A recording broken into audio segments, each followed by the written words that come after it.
রাস্তায় রক্তপাত বন্ধকল্পে পশ্চিম মেদিনীপুরের ঘাটাল মহকুমার শাসক সুমন বিশ্বাসের অনবদ্য উদ্যোগ ভূমিকা। মূলত তারই উদ্যোগে মহতী রক্তদান শিবির অনুষ্ঠিত হয় মহকুমার প্রগতি সংঘ প্রেক্ষাগৃহে। এই শিবিরে মোট 120 জন রক্তদাতা রক্তদান করেছেন।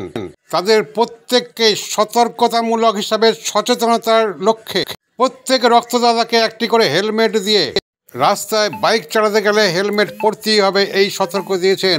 আপনারা দেখছেন ইএনসি নিউজ বাংলা থেকে, আমি ডাক্তার সঞ্জয় সেন আপনাদের সামনে। উল্লেখ্য, আমাদের প্রতিনিধি চঞ্চল সিদ্ধান্ত রক্তদান করেছেন। 120 জন রক্তদাতা মাননীয় মহকুমার শাসকের ডাকে সাড়া দিয়ে রক্তদান করেন। জাতি ধর্ম নির্বিশেষে রক্তদান পর্ব শেষ হয়। রক্তদান করেন বিভিন্ন সমাজসেবী থেকে শুরু করে 2 নম্বর দাসপুর ব্লকের বিএলআরও দুর্জয় বাবু স্বস্তিক রক্তদান করেন। বাবা তৃণাঙ্কুর বাবুর হাত ধরে রক্তদান করতে আসে তার মেয়ে এবং মাননীয় মহকুমা শাসক সুমন বিশ্বাসের ডাকে সাড়া দিয়ে রক্তদান করেন আমাদের চ্যানেলের সাংবাদিক চঞ্চল সিদ্ধান্ত। রক্তদাতাদের উৎসাহিত করতে এবং সমাজকে সুরক্ষিত রাখতে এক অভিনব উদ্যোগ নেন মাননীয় মহকুমা শাসক। সমাজের সমস্ত মোটর সাইকেল চালকদের সেভ ড্রাইভ সেভ লাইফ স্মরণ করিয়ে সব রক্তদাতাদের হাতে তুলে দেন একটি করে হেলমেট। এই মহান উদ্যোগের চিন্তাভাবনার জন্য ঘাটাল মহকুমার শাসক সুমন বিশ্বাসকে আমাদের চ্যানেলের মাধ্যমে জানায় আন্তরিক শুভেচ্ছা ও অভিনন্দন।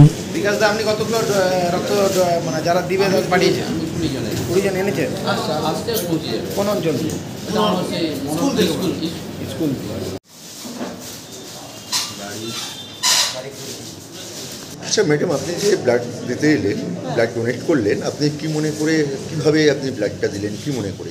আমি তো ব্লাড এর আগেও 2-3 বার দিয়েছি, তো ব্লাড দেওয়াটা একটা তো মানুষের উপকারে লাগে, সেই জন্যই ব্লাডটা দেওয়া হয়। তো যেহেতু শুনলাম যে এখানেতে ব্লাড ডোনেট করা হচ্ছে, গত 2 বছর হলো ব্লাড কোথাও ডোনেট করিনি, তো শোনার পরে মনে হলো যে দিয়ে আসি, কোনো না কোনো মানুষের তো উপকারে লাগবেই। আপনি যে আমাদের পশ্চিমবাংলার যেসব বাড়ির মা বোনেরা আছে তাদের কাছে আপনি কি বার্তা দিতে চান? আমি এটাই বলবো যে ভয় পাওয়ার কোনো কিছু নেই। আর আমরা কীভাবে টেনশনেতে একটু নার্ভাস হয়ে যাই, তাই ভাবি হয়তো ব্লাড দিলে কোনো কিছু সমস্যা হতে পারে, কিন্তু না, এটা শুধুমাত্র মনের ওপর নির্ভর করে। যার মনের জোর থাকবে সে নিশ্চিন্তে দিতে পারে, কোনো অসুবিধে নেই। যে আমাকে দেখছেন, আমি 5 মিনিট হলো ব্লাড দিয়েছি, নিজের পায়ে হেঁটে চলে যাচ্ছি, কোনো সমস্যা হবে না। আপনার নাম? আমার নাম শুভ্রা মাইতি। বাড়ি আমার দুধকুমড়া। আপনি যে এই আজ যে বাংলায় যে মাতৃদিবস, যে আন্তর্জাতিক মাতৃভাষা দিবস, সেই উপলক্ষে যে আপনি যে উদ্যোগটা নিয়েছেন, এই ব্লাড ডোনেশন ক্যাম্প, এবং অভিনব একটা উদ্যোগও তার সাথে দেখলাম যে প্রত্যেক রক্তদাতার হাতে আপনি হেলমেট তুলে দিচ্ছেন, এ বিষয়ে আপনি কি বলবেন? আন্তর্জাতিক মাতৃভাষা দিবস 1952 সালের এই দিনটিতে রফিক, জব্বর, বরকতের মতন ভাষা শহীদেরা খুন হয়েছিলেন। পূর্ব পাকিস্তান, পশ্চিম পাকিস্তান, তখন 2টি দেশ ছিল, একটি দেশ ছিল, কিন্তু সেখানে বাংলাদেশ যেটি বর্তমানে, সেখানে বাংলা ভাষার কোনো স্বীকৃতি ছিল না, সমস্ত কাজ উর্দু ভাষাতেই হতো। সেই জন্যে বাঙালি ছেলেমেয়েরা, বিশেষ করে যুবক ছেলেমেয়েরা, তারা চেয়েছিল যে না, তাদের যেহেতু মাতৃভাষা বাংলা, বাংলাতেই সমস্ত অফিসের কাজকর্ম হোক, এবং এই লড়াই তাদের অনেক মানুষের জীবন চলে যায়। পরবর্তীকালে পাকিস্তান সরকার বাংলা ভাষাকে দ্বিতীয় ভাষার সম্মান দিয়েছিল, এবং তারও পরে বাংলাদেশ স্বাধীন হয় এবং বাংলা ভাষীদের জন্য একটি নতুন দেশ আমরা পেয়েছিলাম।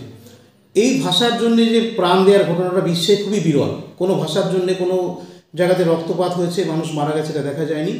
ইউনেস্কো পরবর্তীতে এই দিনটিকে আন্তর্জাতিক মাতৃভাষা দিবস হিসাবে উদযাপিত করে, এই সম্মান দিয়েছে আমাদের এই ভাষাকে। অর্থাৎ আমাদের ভাষার যেদিন স্বীকৃতি এসেছিল, সেই দিনটিতে কিন্তু সারা পৃথিবী আজকে তাদের মাতৃভাষা দিবস পালিত করছে। কেউ তারা কথা বলেন হয়তো ইংরেজি ভাষাতে, কেউ চাইনিজ ভাষাতে, কেউ মান্দারিন ভাষাতে, কেউ আবার হিব্রু ভাষাতে, কিন্তু তারা সবাই আজকে মাতৃভাষা দিবস পালিত হচ্ছে সারা বিশ্বজুড়ে। এটা আমাদের গর্বের। ভাষার জন্য যেহেতু তাদের প্রাণ গেছিল, রক্ত ঝরেছিল, আমরা এই জন্যই আজকের দিনটিতে রক্তদান শিবিরের আয়োজন করেছি, এবং 120 জন রক্তদাতা রক্তদান করেছেন। প্রত্যেককে আমরা হেলমেট দিয়েছি, এর পেছনে কারণ এটা কোনো উপহার নয়, এটা সচেতনতামূলক বার্তা। রাস্তাতে লেখা থাকে donate blood on blood donation camp, not on road. অর্থাৎ আমরা রক্তদান করব রক্তদান শিবিরে, রাস্তাতে নয়, রাস্তায় রক্তপাত করব না। সেই বার্তা দেওয়ার জন্যই, রক্তপাত নয়, রক্তদান করুন, সেই জন্যই আমরা হেলমেটটি দিয়েছি, যেন মানুষ সচেতন হয়। বাইক আরোহীরা হেলমেট ব্যবহার করে, আমরা অনেকেই দেখেছি হেলমেট ব্যবহার না করতে, ফাইন দিচ্ছেন, তবুও তারা হেলমেট ব্যবহার করছেন না। সেই কারণেই যাতে সহজেই হেলমেটটা মানুষের কাছে সহজলভ্য হয়, সেই জন্য আমরা হেলমেট, এটা কোনো উপহার নয়, এটা হচ্ছে আমাদের সচেতনতামূলক বার্তা। বিগত মাসে আমরা প্রায় 1000 হেলমেট বিলি করেছিলাম পথ নিরাপত্তা মাস জুড়ে। তারই অঙ্গ হিসেবে আমরা এটাও আজকে সেফ ড্রাইভ সেফ লাইফের ক্যাম্পেইন হিসেবে অংশগ্রহণ করতে বললাম। এবং আমি অনুরোধ করব, অনেকেই রক্তদান শিবির করেন, আপনারা হেলমেটটা উপহার দিন, তাহলে কিন্তু অন্তত পথের নিরাপত্তার দিক থেকে আমরা অনেকটা ভালো জায়গায় থাকতে পারবো। অনেকেই ব্যবহার করবেন হেলমেট, এটা একটা সচেতন বার্তাও হবে। আমরা গাছ দিই রক্তদান শিবিরে, একটা নতুন প্রচলন হেলমেট দেওয়াটা আপনারা চালু করুন, দেখবেন সমাজে অ্যাক্সিডেন্ট কমে যাবে, রক্তপাত অনেক কমে যাবে। আজকে 120 জন রক্ত দান করলেন এবং আমাদের ঘাটাল সাব ডিভিশনে আপনারই উদ্যোগে মানে অনেকবারই রক্তদান শিবির হলো এবং আপনি সেটা নিজের ইচ্ছাতে এবং আপনি নিজে উদ্যোগ নিয়ে এটা করেছিলেন। কিন্তু স্যার অনেক সময় দেখা যাচ্ছে যে এই ব্লাডের আকাল দেখা দিচ্ছে। হ্যাঁ, আকাল দেখা যাবে স্বাভাবিক, কারণ প্রতিদিন আমি আমার হিসাবে দেখেছি ঘাটালে গড়ে 30 থেকে 40 ইউনিট রক্ত লাগে, কিন্তু প্রতিদিন ক্যাম্পে এত রক্ত আসে না। যেমন গতকাল যে ক্যাম্পটা হয়েছিল ওখানে মাত্র 17টি রক্ত হয়েছিল। অনেক সংগঠন আছে ক্যাম্প করেন, কিন্তু উল্লেখযোগ্য সংখ্যায় রক্ত সংগ্রহের দিকে নজর দেন না।